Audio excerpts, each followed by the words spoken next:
So what makes the Beast an incredible ride? Well, we're going to talk about it from beginning to end right now. I hope you're ready. I hope you're excited, and let's go.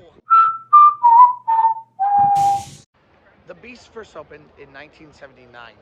It was actually built by this park, basically by hand, very, very meticulously, and kind of a bit of an in-house experiment when it was first made.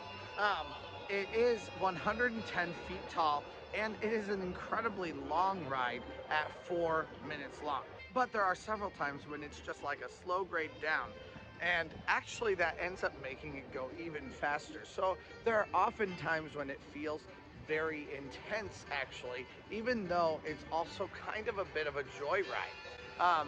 It's definitely a good large first coaster for kids to ride, and for any adult too. This is one that's not going to feel like it's talking down to you, but as an adult, if you've never ridden coasters, this is going to feel like it's a big coaster, it's a fun coaster, but it's not necessarily that intimidating. It's going to be a very fast ride. But it does go 65 miles per hour at the rate that it is right now, and it is a fantastic ride one way or another. Definitely fun, definitely classic, and a must-do when you come here to Kings Island. To ride this ride, you do have to be 48 inches tall, which does make it more of a somewhat kid-friendly ride. It is a taller amount though. Your kid's probably gonna need to be 6 or maybe even 7 before they're able to ride it. And also, just like any rides at any of the Cedar Fair properties, you are not allowed to have any loose articles in your hands while riding. You can ride with your glasses on this one. I believe all hats do have to be taken off. I'll ride it in just a second here though, and we'll make sure about that. Also, all loose articles are able to be put in bins that they do have off to the side of this ride. It's not one that is incredibly intense, but it does have intense moments, and it's definitely very fun to go down. It is one that I would say is very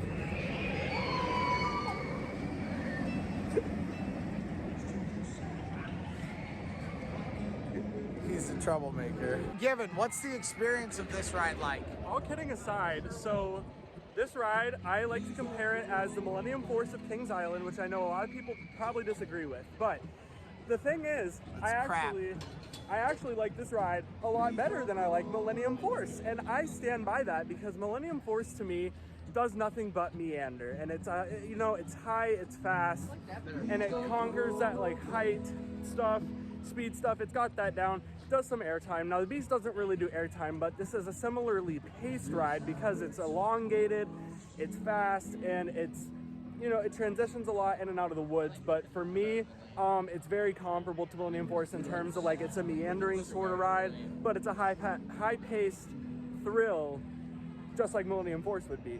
Except this one's also made of wood. Millennium Force is obviously a steel Intamin Giga coaster. This one's an in-house built wooden coaster, but at least all things considered for me, this is the Millennium Force of Kings Island that I like better than Millennium Force. I will say, since they updated the track this last year, it's been a very smooth experience. I don't think it was as smooth before. However, I rode it like in high school at that point, so everything felt smooth at that point because you have no body fat, and even if you do, it's not jiggly at that point. And I've been told, and I've seen online also from other people, that this experience has gotten much better with the retracking of the Beast. Also, the Beast, it was the longest roller coaster ever made when it was first opened, and it has regained that title as the longest coaster made, or the longest wooden coaster made when it was retracked, because it did become a little bit longer with its retracking.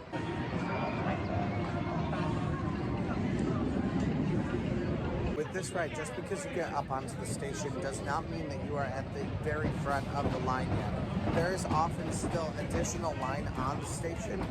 The station has several cattle bins that are pretty long that you can wait in.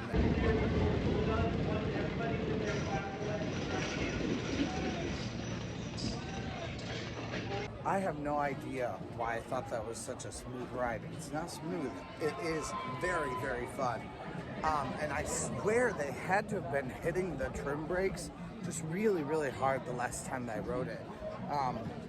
definitely was way smoother, way more fun,